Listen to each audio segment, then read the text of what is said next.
importante como el que propicia esta convocatoria. Pero tampoco tendría sentido hablar de todo lo bueno, porque, insisto, son muchas más las cosas buenas de las que podemos hablar que de las áreas de oportunidad o de las debilidades en las que nos concentramos, ¿no? Entonces, a mí me gustaría plantear mi presentación desde ese otro esquema, ¿no? De cuáles son hasta ahora a mi juicio, algunas de las áreas de oportunidad más importantes a partir de la entrada en vigor de la publicación del Código Nacional de Procedimientos Penales, a partir, insisto, pues eso intenté hacer, un balance muy general, ¿no? Muy superficial, como decía la maestra Gabriela Ortiz Quintero hace un rato. Desde luego podrían hacerse análisis mucho más sesudos, mucho más técnico, jurídicos, especializados, pero bueno, considerando el lugar en el que nos encontramos, el propósito para el cual está diseñado este ciclo de conferencias, consideré más conveniente hacerlo así. Y bueno, me arranco. Pues así es, estamos a punto de alcanzar 17 años de la reforma del sistema penal acusatorio y a más de una década de la emisión del Código Nacional de Procedimientos Penales. El 18 de junio de 2008, no tienen ustedes por qué saberlo, pero tuvo lugar en nuestro país una de las reformas más importantes de su vida constitucional, habiéndose modificado diversas disposiciones de la Carta Magna en materia de seguridad pública y justicia penal.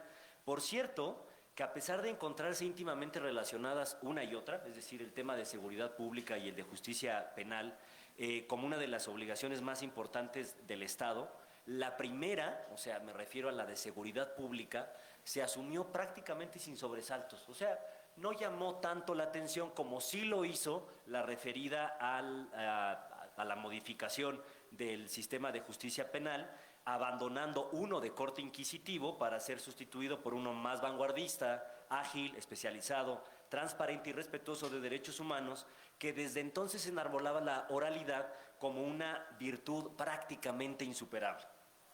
Así, como parte del andamiaje jurídico secundario, nació el Código Nacional de Procedimientos Penales, publicado en el Diario Oficial de la Federación el 5 de marzo de 2014, que derogó, no de inmediato, la vigencia de los 33 códigos procedimentales en materia penal que tenían vigencia hasta entonces, 32 de las entidades federativas y uno más de la Federación.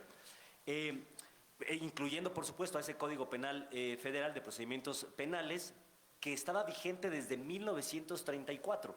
Hace un rato les decía la maestra Ortiz Quintero que teníamos pues prácticamente 200 años, ¿no? En general, no tanto por el Código Penal Federal de Procedimientos Penales en sí, sino en general con el sistema, y esto es cierto, pero desde una óptica estrictamente formal, el Código de Procedimientos Penales Federales tenía por lo menos 70 años de vigencia, ¿no? Al momento en que se hizo el corte, la sustitución de un código por otro. El régimen de transitoriedad contenido en el propio Código Nacional de Procedimientos Penales, o sea, con una reforma de un calado tan profundo, lo lógico era que la transición tuviese que ser sutil, que tuviese que ser progresiva, no la podíamos hacer de trancazo. Entonces, el propio código condicionó su entrada en vigor a la declaratoria que, en cada caso, formularan los órganos legislativos respectivos. La primera declaratoria, fíjense, tuvo lugar el 24 de noviembre de 2014, apenas 8 meses después de la publicación del Código Nacional de Procedimientos Penales. Ello ocurrió para los estados de Durango y Puebla, y las últimas declaratorias de entrada en vigor tuvieron lugar el 14 de junio de 2016 para los estados de Baja California, Guerrero, Jalisco y Tamaulipas. Prácticamente en safe, ¿no? O sea, acabándose el plazo de la vacatio legis para la entrada en vigor, estas entidades federativas emitieron su declaratoria. Desde su publicación hasta ahora, el Código Nacional de Procedimientos Penales, y conste que es relativamente nuevo, ha sufrido 11 decretos modificatorios, el primero de ellos el 29 de diciembre de 2014 y el último apenas hace unos meses, el 16 de diciembre de 2024, que en su conjunto han representado la modificación y o adición de aproximadamente 100 artículos de ese ordenamiento, y la emisión de otros instrumentos normativos como la Ley Nacional de Extinción de Dominio, la Ley Federal para Prevenir y Sancionar los Delitos Cometidos en materia de hidrocarburos y la Ley Nacional de Mecanismos Alternativos de Solución de Controversias en materia penal, la Ley de Ejecución Nacional en materia penal, entre muchos otros. Hubieron desde entonces muchas voces, antes y después de la reforma constitucional en materia penal y de seguridad pública, que desde entonces vaticinaban, que aseguraban el fracaso del sistema penal acusatorio, o que señalaban con denuedo una especie de colonización o imposición jurídica de los Estados Unidos de América. Hubo también quien incluso apostaba con toda seguridad por una contrarreforma que a la postre se comprobó nunca habría de llegar.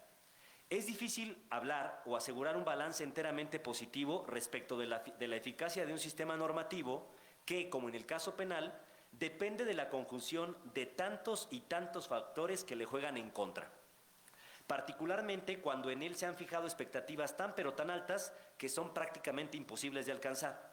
Lo que es del César al César, dicen en mi pueblo. A ningún sistema penal en el mundo le corresponde o debería corresponderle la enorme carga de la estabilidad o tranquilidad o paz sociales. De hecho, en el mundo, los estados-nación que menor incidencia delictiva presentan no son necesariamente aquellos con los sistemas penales más sólidos o eficientes, ni tampoco los más severos, sino aquellos que apuestan por el fortalecimiento de los derechos, de las libertades y en general por un estado de bienestar. En ese orden de ideas, si vamos a someter a un modelo penal en particular, sea este el inquisitivo, el acusatorio, un escrito o el oral, para arribar a conclusiones razonablemente confiables, habríamos de hacerlo partiendo de premisas certeras y no de falacias que, naturalmente, nos conducirían a señalamientos equívocos. ¿A qué me refiero? Pues a que la eficiencia del sistema penal acusatorio, de este ni de ningún otro, puede definirse en razón de la incidencia delictiva o de los índices de inseguridad o violencia, pues tales asignaturas son concurrentes con muchos otros sistemas, pero nunca exclusivos de la materia penal. Por mucho que se insista en que los males que aquejan a nuestro país son producto de las debilidades del sistema de justicia penal, ello no es así, por lo menos no lo es para mí. Quisiera comenzar con un botón de muestra con el que, según mi percepción, podríamos apreciar cómo, en un eslabón tan importante para la eficacia del sistema penal, pueden influir, y de hecho influyen, factores exógenos que inciden negativamente en su adecuado funcionamiento.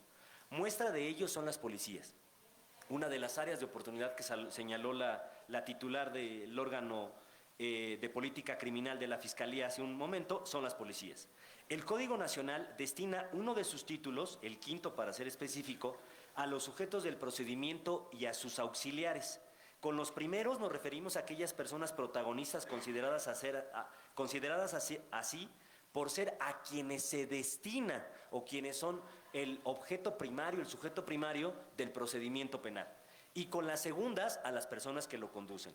En el caso concreto, entre un número importante de funciones, las policías tienen atribuciones y obligaciones para realizar detenciones, practicar algunas inspecciones, preservar el lugar de los hechos o del hallazgo, que son distintos, garantizar la integridad de los indicios, recolectar y resguardar objetos relacionados con la investigación de delitos, practicar entrevistas, entre muchas otras no solo útiles, sino fundamentales para el esclarecimiento de los hechos y, por lo tanto, para la adecuada procuración de justicia.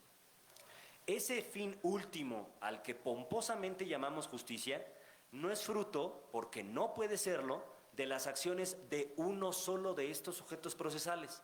Les decía que el Código Nacional se refiere a diferentes sujetos procesales. Es una cadena formada por diferentes eslabones, uno de ellos son las policías. Entonces, la consecución de la justicia no se debe solo a uno de esos eslabones, sino a la convergencia de todos ellos. En ocasiones, son debilidades en el eslabón policial las que propician determinaciones judiciales favorables para las personas imputadas que, en escenarios probatorios más sólidos, probablemente resultarían condenadas.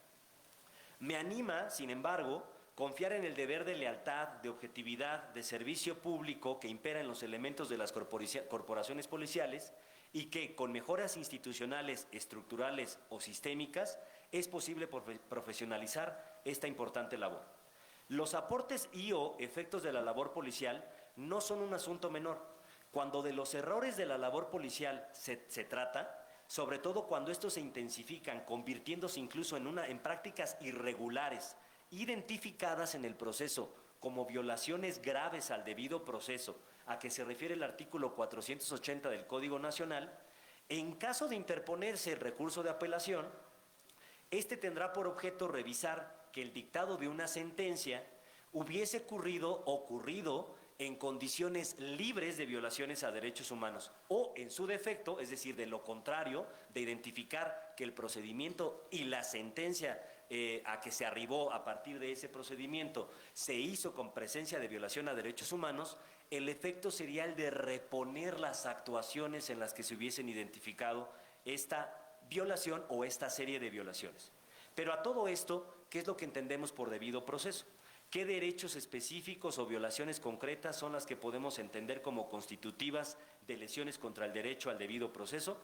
Muy someramente les digo que concebimos al debido proceso como una serie de requisitos, pasos o etapas que de forma indispensable toda autoridad, no solo la judicial, también las administrativas, deben cumplir o satisfacer en los procesos con el fin de que las personas implicadas cuenten con la oportunidad de actuar y defenderse correctamente ante cualquier acto u omisión del Estado que lesione o que potencialmente pueda lesionar su esfera jurídica.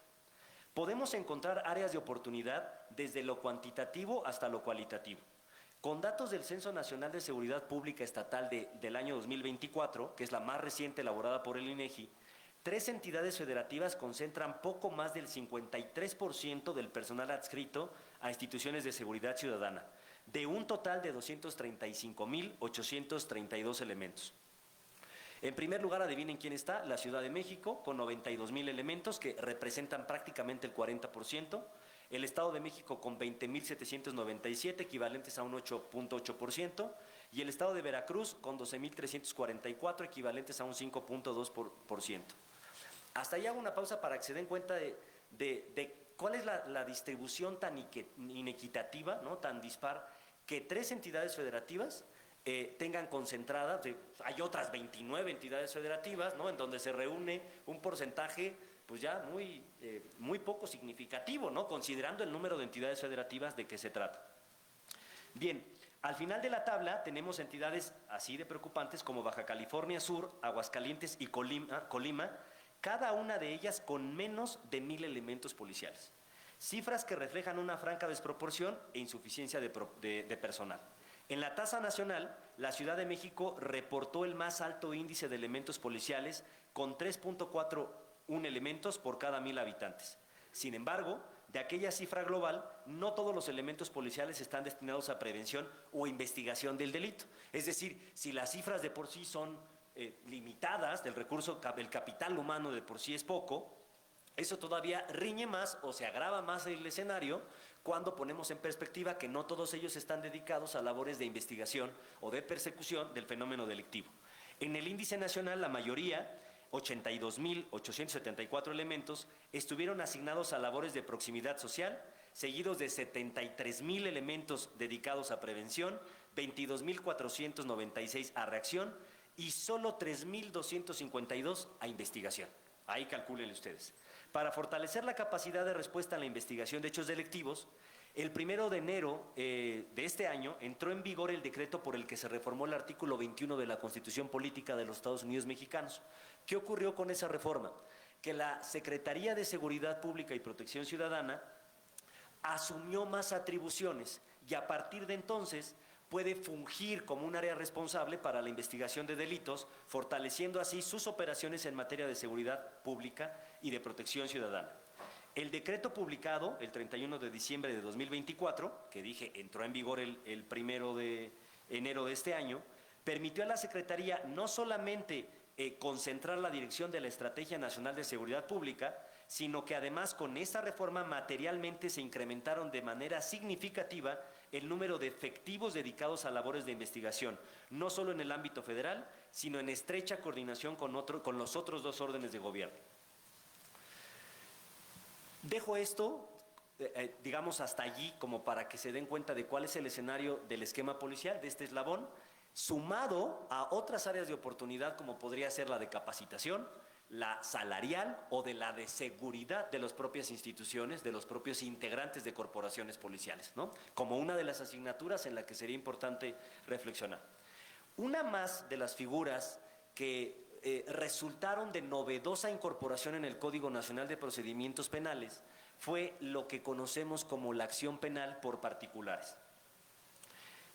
Esta figura está establecida en el artículo 426 del Código Nacional y déjenme explicarles un poco de qué se trata. La regla general, para quienes ya hayan cursado estas asignaturas, por lo menos en el segundo o tercer semestre, la regla general por todos y todas conocidas es que el Estado, a través del Ministerio Público, es quien detenta el monopolio de la acción penal. De hecho, así lo señalan sendas disposiciones constitucionales, el artículo 21 concretamente, y del propio Código Nacional, el artículo 426 al que me he referido.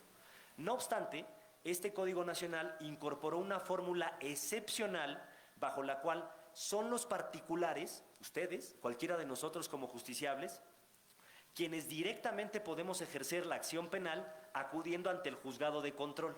Es decir, sin necesidad de recurrir ante la instancia del Ministerio Público, pero siempre bajo criterios de procedencia muy específicos. No sé si ustedes estén de acuerdo, pero a veces suele ser un sentir generalizado, ¿no? Escuchar con relativa frecuencia que una de las razones por las cuales existe una incidencia tan alta de la cifra negra de los delitos que se denuncian es por cierta desconfianza en las instituciones ministeriales, ¿no? O por el tiempo que se invierte, por la ineficacia o por algunos otros factores. Sí, con esa consideración, la acción penal por particulares tendría, digamos, pues un viso, ¿no? Una naturaleza, una característica por lo menos interesante, ¿no? Si lo que ofrece ese mecanismo es brincarnos a esa institución que históricamente, ¿no? O que recurrentemente suele darle problemas a los justiciables, pues entonces tendría que ser un mecanismo, insisto, por lo menos atractivo, ¿no? No sé si útil, pero por lo menos atractivo.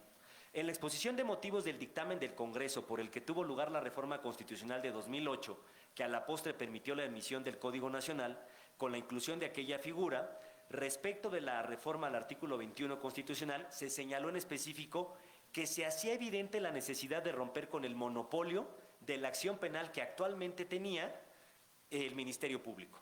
Y continuaba señalando esa exposición de motivos que ello contribuiría en forma importante a elevar los niveles de acceso a la justicia en materia penal. A este respecto, hay que recordar que uno de los beneficios que desde hace años se enarbolaban como una de las grandes virtudes de un sistema penal de corte acusatorio era la de la economía procesal, hacer todo más ágil y despresurizar las cargas laborales de imposible atención, particularmente para las fiscalías.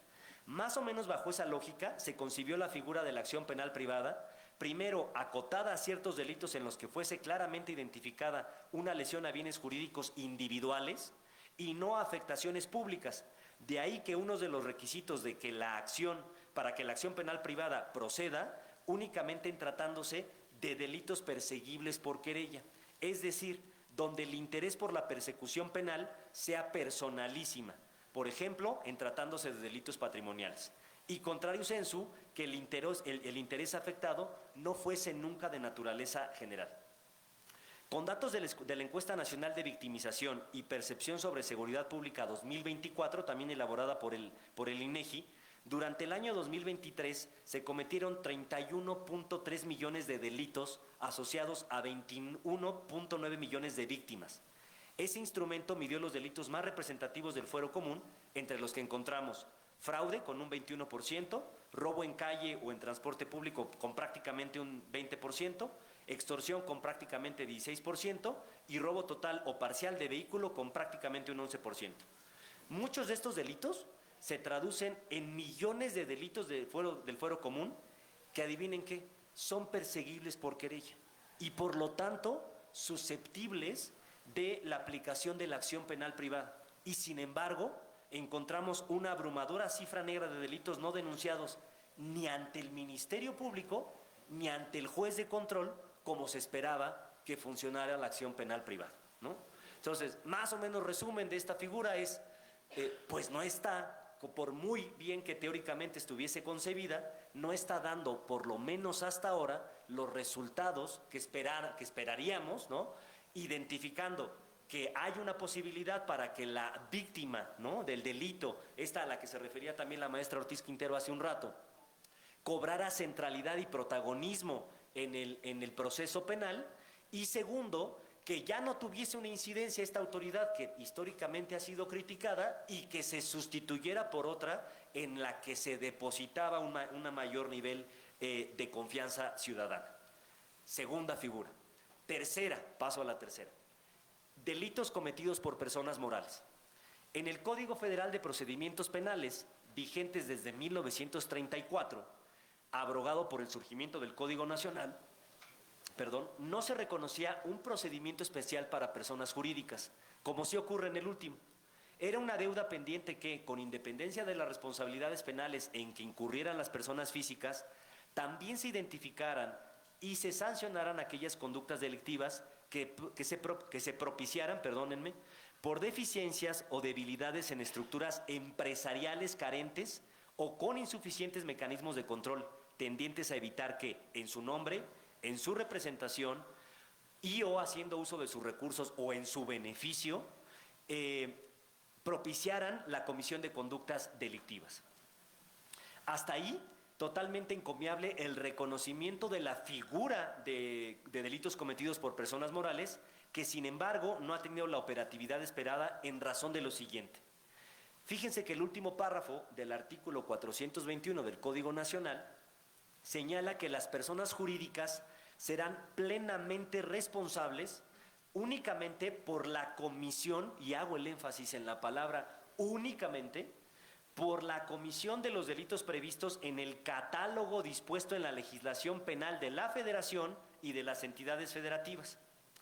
Es decir, que para cumplir con el principio de legalidad que impera en materia penal y que todas y todos ustedes espero que conozcan, es indispensable que las legislaturas locales y la de la Federación asumieran el compromiso de establecer en su propia normatividad, en sus propios códigos penales, un catálogo a partir del cual pudiesen establecerse los elementos más esenciales o básicos que debe haber en una ley penal, que no son otros que la descripción de las conductas susceptibles de atribuirse a personas jurídicas. Así ha ocurrido en ordenamientos como el Código Penal Federal, en cuyo artículo 11 bis se incluyó un numerus clausus o catálogo cerrado de los tipos penales y artículos específicos en los que puede subsumirse comportamientos de personas morales. Lo mismo ocurre en el caso del Código Penal de Aguascalientes, en su artículo 21, o en el Código Penal para el Estado de Jalisco. Sin embargo, son las excepciones. En el resto de los códigos penales estatales existe la referencia a la responsabilidad penal de personas morales, pero de forma inacabada, habida cuenta de que no existe este catálogo de delitos indispensable para poder señalar con precisión la responsabilidad penal de personas morales por comportamientos concretos, por comportamientos específicos. En tales condiciones es muy difícil calificar la utilidad y o la eficacia de una figura concebida en la legislación adjetiva nacional, que sin embargo depende para su aplicación, que se encuentra condicionada para su aplicación a la regulación de los congresos locales que hasta ahora y después de años han sido omisas en atender, generando un vacío insuperable por cualquier otra vía. Ahora, que es el Día de la Niñez, de las niñas, los niños, los adolescentes, es obligado a hacer referencia que con todo y las 33 Procuradurías de Protección de Niñas, Niños y Adolescentes, con un mandato de representación jurídica adecuada y la obligación irreductible de respetar y garantizar el debido proceso en general, y particularmente en tratándose de procesos penales frente a autoridades administrativas como los ministerios públicos y o los órganos jurisdiccionales, hay que señalar que un área de oportunidad que tiene lugar cuando de niñas, niños y adolescentes se trata en su participación en procedimientos jurídicos, especialmente si son de materia penal, hay que señalar que no basta que estos gocen del acompañamiento de padre o madre como representantes originarios o primarios, sino que es indispensable el acompañamiento, el asesoramiento, la presencia de abogadas y abogados de las procuradurías como representación coadyuvante especializada para tratar de alcanzar el estándar normativo al que aspira la Ley General de la materia. Ya sea como víctimas, como testigos o incluso muy desafortunadamente a veces como autores de conductas determinadas. Y con todo ello, parecería que el sistema, y en realidad me refiero más al aspecto humano que al formal en estricto sentido aún no se encuentran interiorizados con una especie de regla de trato que invariablemente debería dispensarse a las infancias involucradas. Les hemos dado históricamente un trato o invisibilizándoles o tratándoles como si se tratara, disculpen ustedes la redundancia, como si se tratara de otro sujeto procesal en igualdad o en equivalencia de condiciones de un proceso que está en mayoría de edad, en plenitud de condiciones, con una posibilidad de asumir con otra dimensión el proceso ante el cual se está enfrentando.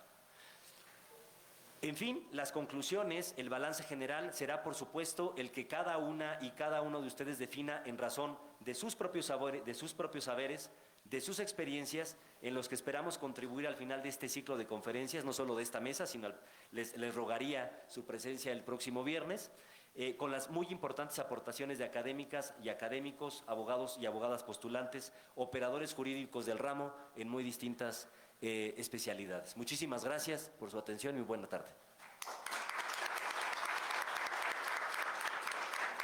Y enseguida vamos a ceder el uso de la palabra. Muchísimas gracias por la atención, por los aplausos, a la maestra María Fernanda Trejo Pedraya. La maestra es licenciada y maestra en Derecho por la Facultad de Derecho de nuestra casa de estudios, la Universidad Nacional Autónoma de México. En su trayectoria profesional destacan sus actividades profesionales en la Cámara de Diputados, en el Instituto Nacional de la Juventud, y actualmente se desempeña, además de como profesora de la Facultad de Derecho, como abogada especializada en el sector público. Maestra Trejo, tiene usted el uso de la palabra, por favor. Muchas gracias, maestro. ¿Ahí se escucha? Sí. Sí. Bueno, quiero agradecer a la doctora Sonia Venegas Álvarez, directora de nuestra facultad, por la apertura a estos eventos académicos. También quiero agradecer la presencia de todos y de todos ustedes. Y pues para mí es un honor compartir la mesa con distinguidos maestros, el maestro Christopher Pastrana y la maestra Carla Vázquez. Bueno, pues ya como vieron, o sea, estamos haciendo como un balance de las figuras que tenemos en el Código Nacional de Procedimientos Penales. En lo particular, a mí me interesa resaltar una que es el procedimiento abreviado, con un enfoque desde la perspectiva de justicia restaurativa. Entonces, por eso, en primer término, pues me interesa como dar un breve panorama de lo que es la justicia restaurativa, ¿no? En nuestra materia, pues esta justicia intenta hacer un frente al fenómeno delictivo a través de atender las necesidades de la persona víctima del delito y de la persona imputada, ¿no? Entonces, se trata de o sea, abandonamos esta idea retributiva, inquisitiva, de querer sancionar o de que el objetivo sea sancionar a la persona que ha cometido la conducta delictiva, y nos adentramos ahora a la persona víctima del delito, ¿no? Es decir, bueno, pongamos un panorama, o sea, un diagrama comparativo en el que por un lado tenemos a la justicia punitiva, por el otro a la justicia restaurativa, y nos hacemos tres cuestionamientos respecto de la justicia punitiva. Para saber que estamos frente a ella, a lo que le interesa a este tipo de justicia, la primera pregunta es ¿qué leyes se transgredieron? La segunda es ¿quién cometió la conducta? O sea, ¿quién transgredió esta ley? Y la tercera es ¿qué sanción se le va a imponer a la persona que transgredió la ley? En este aspecto estamos ante una justicia punitiva. Y por otra parte, con la justicia restaurativa, ella nos va a responder a tres preguntas igual, pero ahora enfocada a la persona víctima del delito. Nuestras tres preguntas serían: ¿quién ha sido dañado? ¿Cuáles son sus necesidades a partir de ese daño? Y quién es la persona responsable de atender esas necesidades de la víctima. Entonces, ya con esta comparación que intento hacer, podemos resaltar que la justicia restaurativa pues está enfocada, en primer lugar, otra vez lo reitero, a la persona víctima del delito, Y en segundo lugar, a que la persona que cometió la conducta delictiva se responsabilice de ella, ¿no? O sea, que exista ese reconocimiento de que cometió una conducta ilícita y que por tanto tiene la responsabilidad de atender las necesidades o los daños que causó a esta persona. Bueno, pues la justicia restaurativa no es un concepto nuevo, pero sí que se ha ido fortaleciendo recientemente, sobre todo a raíz de la reforma constitucional en materia penal. Pues tenemos que en el artículo 17 constitucional nos menciona que ante un conflicto se debe de priorizar su solución y no los procedimientos formales, ¿no? O sea, todos los formalismos, los requisitos que se tengan que agotar, nos dice, pues hay que priorizar la solución, ¿no? ¿Y cómo se prioriza esa solución? Cuando advertimos que existe, digámoslo así, un acuerdo entre las partes, ¿no? Ambas partes, tanto persona víctima como persona imputada, les interesa solucionar la problemática, ¿no? Entonces, a partir de esta reforma, pues nace se instaura la figura de procedimiento abreviado.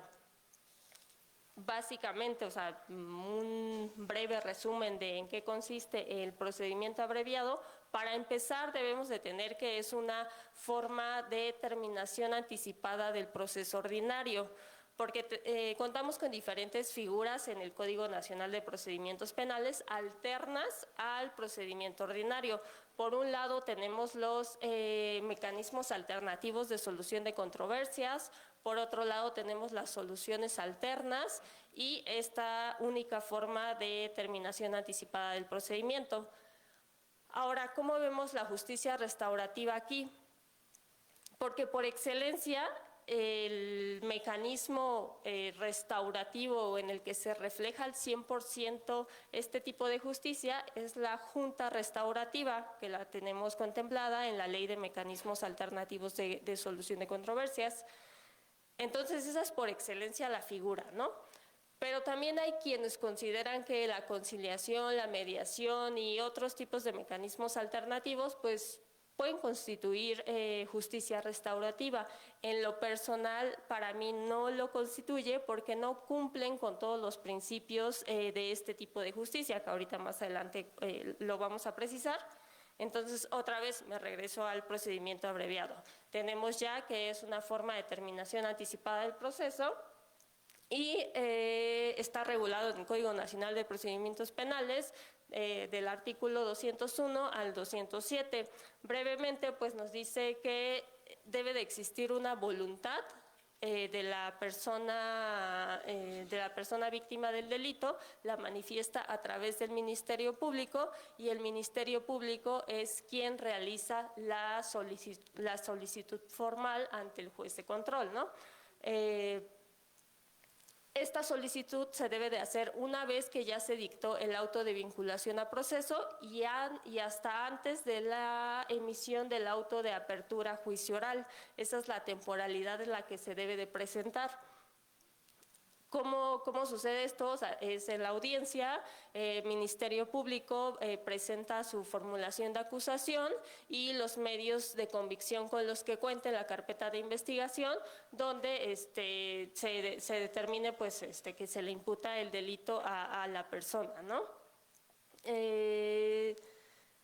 Bueno, otro de los requisitos es, uno es esto, ¿no? La formulación de la acusación por parte del Ministerio Público y el segundo es que no exista oposición fundada de la víctima u ofendido.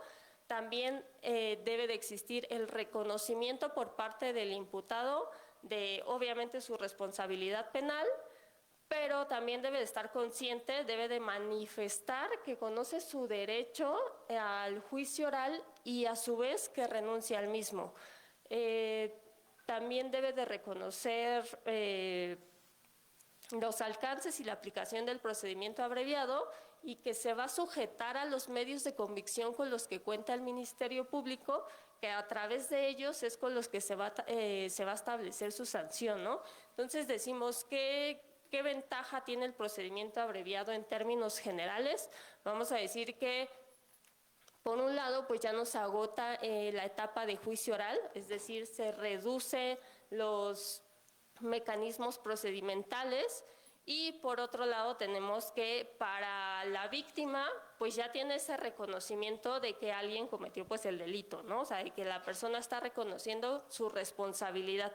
Y también tenemos que pues va a existir una garantía de reparación del daño, ¿no? Atendiendo a sus necesidades, porque aquí viene lo primordial. ¿Cómo se da todo esto? De acuerdo a las voluntades, o sea, es una...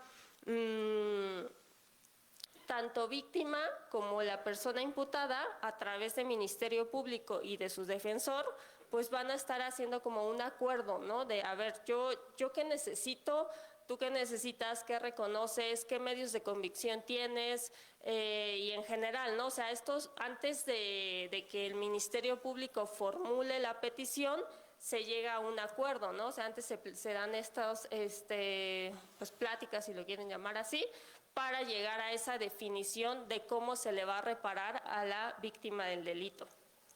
Ahora, ¿por qué hago hincapié en este mecanismo? ¿Por qué me interesa? De acuerdo con el Censo Nacional de Impartición de Justicia Federal y Estatal que realiza el INEGI, el último fue el que realizó en el año de 2024, que refleja datos de 2023, nos dice que a nivel federal, de 10.789 causas penales concluidas, 7.239 se concluyeron mediante procedimiento abreviado. Es decir, el 67% de esas causas penales son las que se están concluyendo mediante procedimiento abreviado. Es una cifra bastante alentadora de las que están optando por este mecanismo de determinación anticipada del procedimiento. Ahora bien, a nivel local tenemos que de 124,000 determinaciones, 19,376 son las que se resuelven mediante este procedimiento. Si bien son un poquito menos, estamos hablando literal de nivel local, bueno, estatal. Me faltó hacer la comparación, porque a nivel federal les digo que un 67% se resolvió mediante este procedimiento, y en comparación con el año 2022, en las que se concluyeron 3.400, o sea, si hacemos una comparación de en 2022 se resolvieron 3.400 y en 2023 se resolvieron 7.239, estamos viendo que se duplicó el número de causas penales concluidas mediante este procedimiento. Entonces, sí es un procedimiento asequible que le interesa tanto a las personas víctimas como a las personas imputadas. Entonces, de ahí radica que sea como una figura importante desde mi perspectiva, y que viene esta vertiente de la mano de justicia restaurativa, ¿no? Ahora, si bien el procedimiento abreviado atiende como tal más a una justicia pronta y expedita, el énfasis, el interés es que atienda y se pueda convertir, al igual que la Junta Restaurativa, en otro mecanismo 100% que atienda a la justicia restaurativa. Esto es, volvemos a lo mismo, ¿no? O sea, ¿qué nos interesa aquí? Escuchar a la persona víctima, escuchar a la persona imputada. Hace ratito, para quienes pudieron estar en la anterior conferencia, la doctora Zoraida García nos ponía un caso, ¿no? O sea, que platicaron, donde al final, cuando sentencian a la persona, pues ella agradece, ¿no?, que haya sido sentenciada. ¿Por qué? Porque de aquí deriva que las partes, lo importante es que las partes sean escuchadas, no que quiere el Ministerio Público, no es lo que quiere el defensor, la defensora, es lo que buscan las personas víctimas, o sea, las personas involucradas, ¿no? Personas víctimas, ofendidas, personas imputadas, ¿no? Porque en muchas ocasiones, y sabemos, hasta ustedes de conocidos, conocidas, que hay veces que a la persona no le interesa la pena de prisión que se le va a imponer, ¿no? A la otra persona. Tampoco le interesa, o viceversa, ¿no? Le interesa la pena de prisión y no el tema económico, ¿no? O medidas de satisfacción de no repetición, etc. O sea, hay diferentes, ¿no? O sea, dependiendo, cada persona tiene como su concepto de justicia. O sea, cada uno de nosotros decimos qué es justicia para nosotros, y que cuando se nos va a afectar un bien jurídico, o sea, cuando se nos afecta, se nos causan afectaciones, tenemos una visión distinta de cómo yo voy a considerar que se me satisfació esa transgresión, ¿no? O sea, para mí puede ser justo nada más de yo necesito que ya no se acerque a mí, que ya no tenemos acercamiento, que se me repare, pues no lo sé, me causó un daño psicológico, que se me paguen determinadas terapias que necesite, y ya, ¿no? O sea, a mí ya no me interesa si se va a prisión, si me van a dar un monto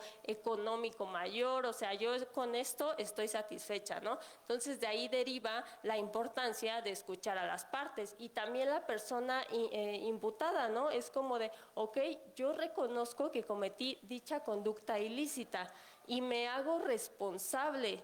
Entonces, justo en este procedimiento abreviado, lo que estamos viendo es tiene como una gran crítica y una gran debilidad de que no se ha convertido como tal en un mecanismo de justicia restaurativa. ¿Por qué? Porque el Ministerio Público es el único que puede solicitar acceder a este procedimiento. Entonces, ¿qué pasa? Para muchas personas se convierte en una situación de desigualdad, ¿no? O sea, de que si solo el Ministerio Público lo puede pedir, pero si a mí como imputado y a través de mi defensa me interesa solicitarlo, ¿qué voy a hacer, no? O sea, tengo que acordar con el Ministerio Público que queremos acceder a este tipo de procedimiento. ¿Y qué se presta a esto? A malas prácticas, ¿no? A corrupción, de tener que convencer al Ministerio Público de optar por este mecanismo. Entonces, cuando tú le das la oportunidad a ambas partes de ejercer este derecho para acceder a este mecanismo, entonces las pones en condición de igualdad. Si bien la Suprema Corte de Justicia de la Nación ya se pronunció al respecto de que no existe ninguna vulneración de derechos, porque el procedimiento abreviado está visto como un mecanismo instrumental y de garantía, y no así como un derecho, pues se cumple lo formal, ¿no? A nivel formal, pues sí, dices, no se está vulnerando, pero ¿por qué no le generas a la parte imputada también este derecho, como lo haces en las formas alternativas de solución de controversias? Entonces, esa es como mi visión, el balance que hice de esta figura, pues que vaya encaminada, que se pueda fortalecer, generando el derecho a ambas partes de ejercerlo. Porque no solo, o sea, si tú ejerces un derecho, no es que en automático ya la otra parte tenga que aceptarlo, ¿no? Actualmente así existe. Lo puede solicitar Ministerio Público, pero no por ello ya en automático se aplica, ¿no? O sea, también si existe oposición de la persona imputada, pues no se lleva a cabo. Entonces, creo que si bien la reforma de 2008 nos da un gran avance en materia de justicia restaurativa, creo que se pueden realizar en esta, o sea, ya atendiendo a nuestra actualidad, diversas modificaciones para consolidar esta figura. Porque no se trata de perdones, no se trata de olvidos. O sea, justicia restaurativa no significa de, ya te perdono por lo que me hiciste. Ni siquiera debe de existir eso. Si la persona víctima no necesita una disculpa, no es necesaria, ¿no? O sea, ella sabe cómo se va a sentir reparada del daño, exacto. Entonces, se trata de personas, se trata de responsabilidades, de escucha activa, de acuerdos mutuos. Y pues con esto concluyo. Muchísimas gracias por su atención.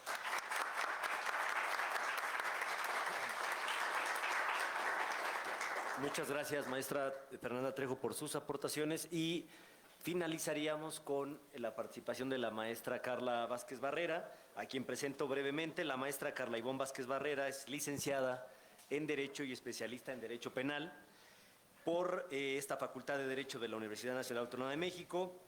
Es profesora en esta casa de estudios, profesora en la ENACIF, en donde además funge como jefa de vinculación.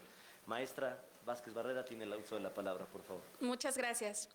Bueno, pues antes que nada quiero agradecer la invitación a este foro, a este balance de los 11 años, agradecer también la presencia de grandes amigos y maestros que se encuentran aquí presentes, como el doctor Víctor Hugo, un gusto, como la maestra Jennifer González, el maestro Carlos Daza Zaragoza, quien ha sido, bueno, es un placer siempre tenerlos aquí, ¿no? También, por supuesto, a ustedes, que creo que es algo muy importante que podamos hacer una valoración sobre estos elementos. Estaba yo esperando que cargara mi presentación, pero creo que puedo comenzar. Ahora que escuchaba un poco al maestro Christopher Pastrana hablar sobre la acción penal por particular, sobre las figuras que tenían que ver justo con la responsabilidad de personas morales, imaginaba y recordaba cuando yo estaba dentro de la escuela estudiando el sistema penal y nuestros profesores nos decían que era imposible que personas morales cometieran delitos. Hoy a 11 años ya tenemos toda una regulación y además una cuestión muy técnica en temas justamente del esquema de consecuencias, incluso jurídicas, que se dan para estas personas jurídicas. Cuando hablaba justo de acción penal por particular, fue mi tema de especialización de Derecho Penal, en donde yo pensaba que era una figura muy buena, en donde podíamos acudir de manera directa a nosotros, los particulares, para que un juez nos pudiera escuchar. Y como él bien lo decía, quitarnos un poco este peso que se daba justamente en las fiscalías para poder, digamos así, ser escuchados y en muchas ocasiones revictimizados por los propios ministerios públicos, ¿no? Pero es una figura que ha tenido poco alcance, que además está muy limitado, no solo por los delitos de querella, sino que deben tener una penalidad máxima de 3 años, entonces lo hace poco viable, y que además, si ustedes acuden con el juez de control y necesitan hacer un acto de investigación, pues no lo pueden hacer como particulares, ¿no? Está súper limitada. Concluí en el trabajo que era una figura que me parecería que en muchas ocasiones se podía utilizar como una cuestión de venganza. Y al final de cuentas, pues creo que un poco el sistema debería garantizar el acceso a la justicia. Me parecería que esa figura no debería entrar. Sin embargo, pues ahora también que escuchaba a la maestra Fernanda, evaluaba yo un poco lo que decía justo del procedimiento abreviado, ¿no? La complejidad de lo que significa aceptar una responsabilidad penal con todo lo que ello conlleva, porque evidentemente va a ser una sentencia condenatoria y por ende voy a tener antecedentes penales, que en muchas ocasiones pueden ser muy importantes si quiero ingresar o ser parte de la procuración o impartición de justicia. Entonces, bueno, pues me gustaría mencionar que en el caso justo de este procedimiento penal, pues se han tomado muchas aristas. Es interesante ver cómo ha ido evolucionando. Creo yo que cuando nos dijeron nosotros que éramos estudiantes en ese entonces que el código iba a ser único y que iba a homologar los procedimientos, sentimos una gran satisfacción porque teníamos siempre que estar, como en los códigos penales, viendo lo federal y lo local, lo federal y lo local.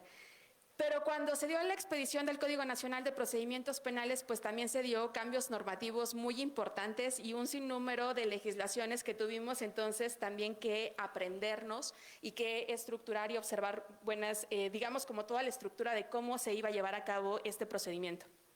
Particularmente, la emisión de 3 tipos de leyes o hacer una diferenciación entre las leyes federales, las locales, pero ahora las generales.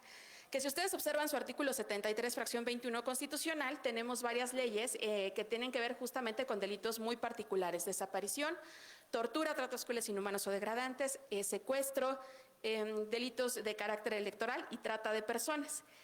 Dichas leyes, valga la referencia a las mismas, que regulan no solamente aspectos que tienen que ver con la estructura o la homologación de los delitos, sino que además tienen particularidades tanto procesales, adjetivas, sustantivas. Es decir, en ellas también tenemos algunos elementos que se van complementando con el Código Nacional de Procedimientos Penales. Y yo siempre pongo un ejercicio y comienzo diciendo, ya sé que es un procedimiento penal, pero ¿qué código voy a ocupar? Y luego, ¿qué voy a dar en cuanto a respuesta y cuál va a ser la particularidad de este código? En ese sentido, me gustaría platicar un poco que uno de los cambios más benéficos que he podido observar dentro de este procedimiento es sin duda la incorporación de las tecnologías de la información y la comunicación para poder agilizar las vías. Antes tenía sí o sí que ir al Ministerio Público a hacer un acta de hechos si se te perdía un documento, que es súper importante porque ese documento contiene datos personales, porque tiene mi imagen, porque tiene mi CURP, porque tiene mi RFC, y ahora las personas pueden hacer muchísimos delitos o cometer delitos a partir de la información o de los datos personales. Ya tenemos un poco digitalizados estos elementos. Cuando ustedes sacan, por ejemplo, en la Ciudad de México su llave o su clave de acceso, pues pueden tener acceso a hacer una denuncia. Se tiene también un mecanismo que además las fiscalías han trabajado mucho en facilitar un poco el lenguaje para poderlo entender, ¿no? Nosotros decimos sí, denuncia, querella, luego nos cuesta trabajo poder identificar cuál es una y cuál es otra, pero imagínense a un particular o a un ciudadano que no tiene conocimiento ni acercamiento justamente a las áreas procesales. Luego tendríamos que ver justo un poco esto, cómo a veces permea pues sí o sí, quién está detrás de las instituciones, ¿no? Si ustedes entran en este momento, sacan su teléfono y entran a la página de la Fiscalía General de la República, se darán cuenta que incluso es un poco opaca, que no da mucha información. Todas las páginas parecería que marcan algún error, ¿no? O no se tiene como esta facilidad. En cambio, si entran, por ejemplo, la de la Ciudad de México, van a encontrar incluso que se tiene un glosario de personas que son sordomudas y que hay un glosario justamente para poder explicarles sus derechos, o van a encontrar una carta que explica perfectamente bien los derechos de las víctimas y de los testigos en diferentes tipos de lenguas o dialectos. Van a encontrar la escucha, van a encontrar también la facilidad de una explicación con un lenguaje claro, sencillo, incluso con cierto tipo de dibujos para poder hacer entendible. Todo eso hace asequible, hace más cercano la procuración y la impartición de justicia en nuestro país. Yo siempre pongo el ejemplo del metro, ¿no? ¿Por qué el metro tiene los símbolos o los signos más allá del nombre de la estación? Bueno, porque como en México no podemos garantizar que todas las personas saben leer y escribir, seguramente ubican lugares, ubican algunas instancias. Bueno, eso ha trabajado muchísimo. También esta incorporación o esta nueva visión, e incluso las tecnologías, a cómo se está percibiendo los procedimientos o el proceso penal particularmente, ¿no? Si ustedes entran a este buscador JurisLex, lo que van a encontrar es toda una regulación diferente de colores, de figuras que les habla justamente de toda la legislación que hay. Y si entran justo a la materia penal, se darán cuenta que hay más de 349 legislaciones, incluyendo este control de convencionalidad, que se habla tanto de toda la cuestión de derecho penal.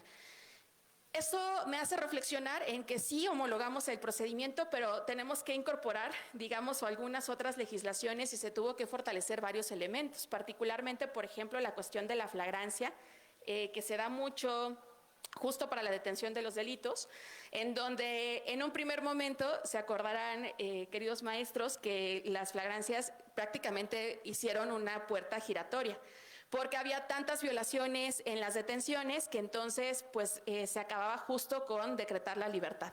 Y luego empezaron a establecer otro tipo de legislaciones. Yo decía las leyes generales, pero ahí a la par vino leyes nacionales, ¿no? Cuya característica primordial es que regulan procedimientos. Y si ustedes entran a la Ley Nacional de Detenciones, lo que van a encontrar es una regulación muy interesante sobre que el primer respondiente, la primera autoridad que me detenga, tiene la obligación de hacer un registro. Y esa ley es un poco peligrosa, siempre tenemos que ver los asegúnes de cada una de las legislaciones, porque en un país en donde tenemos una cifra muy importante, por desgracia, de desapariciones, pues nos ayuda incluso a hacer una búsqueda rápida, ¿no? Si ustedes quieren ver si Carla Vázquez está detenida, lo único que tienen que hacer es tener el nombre completo, la CURP, y hacer la búsqueda.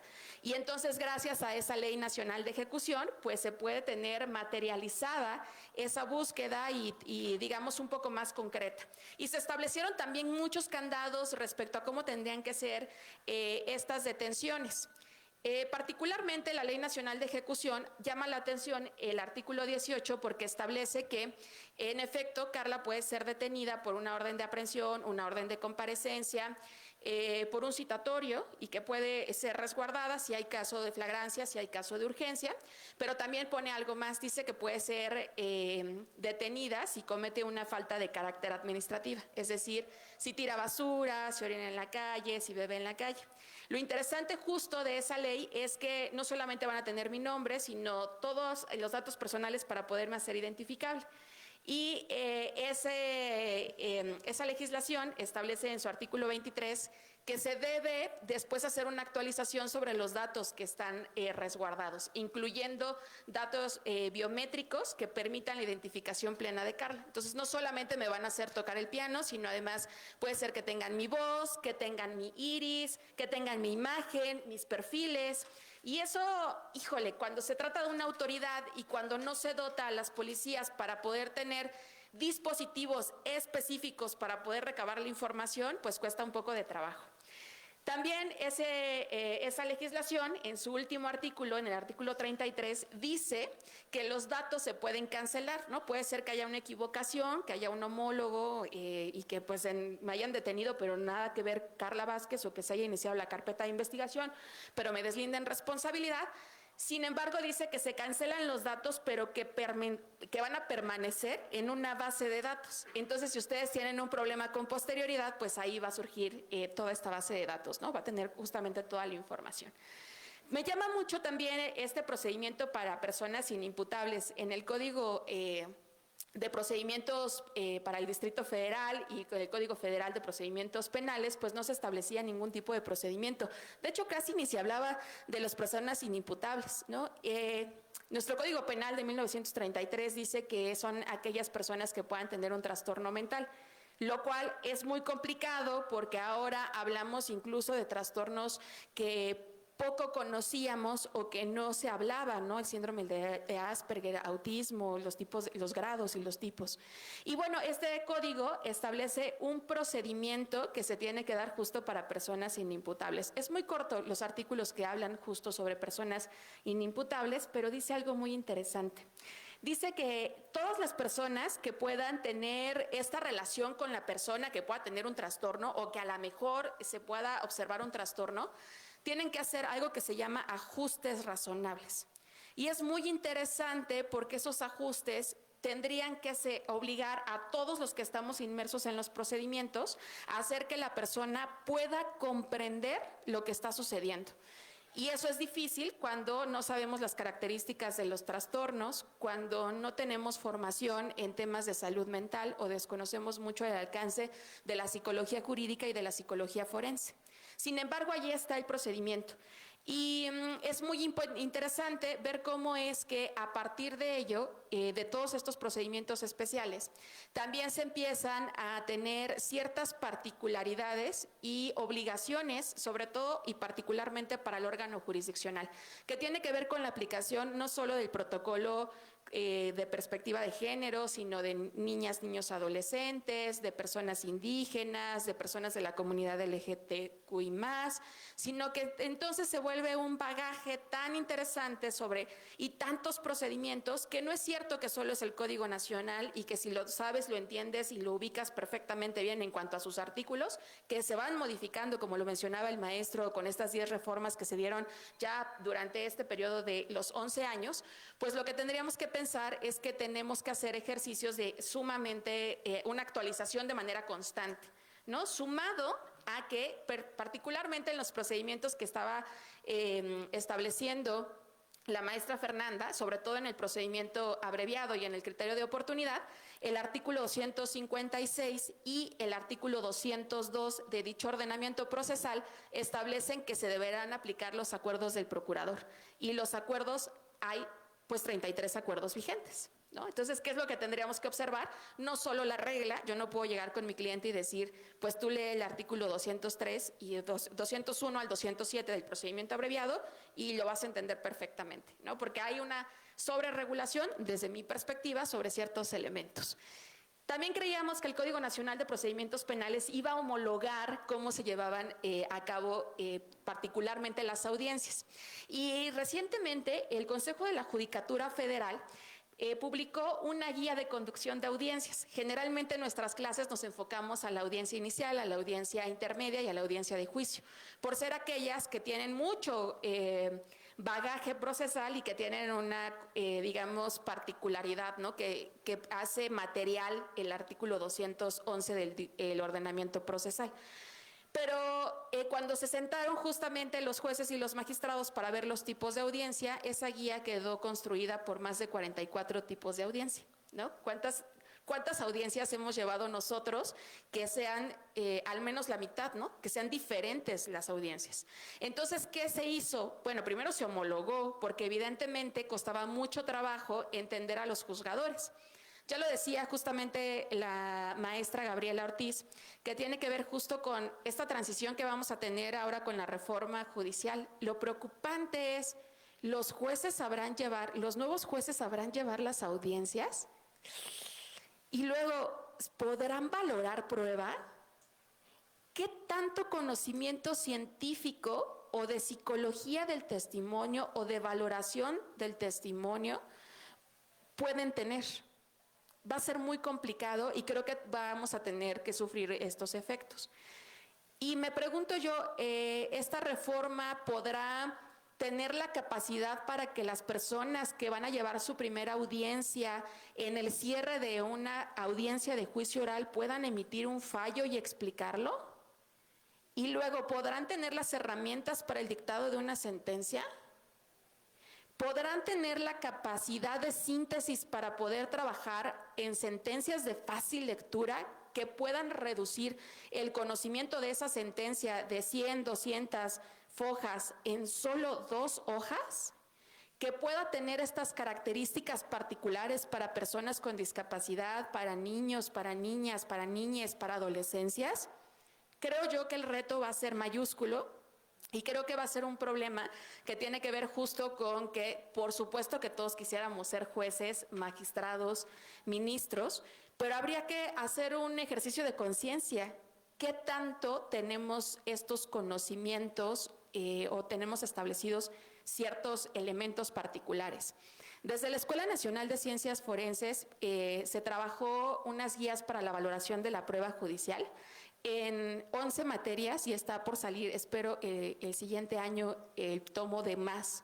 Pero son 11 materias que tienen que ver justo con genética, análisis de voz, que tiene que ver justo con reconocimiento facial, psicología, con balística, con lofoscopía. Entonces, imagínense el bagaje que necesitamos tener en cuanto a conocimiento. No solamente es teórico, especializado en materia penal, en la parte procesal, sino que además de eso tenemos que sumarle cuestiones técnicas, científicas.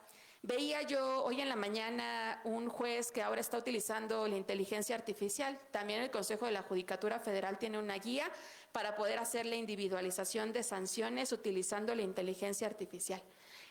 ¿A qué retos nos vamos a enfrentar? Yo creo que a muchos. Primero, a que no podemos quedarnos solo con la información que nos da o nos permite esta facultad, sino que tenemos que estar en constante capacitación.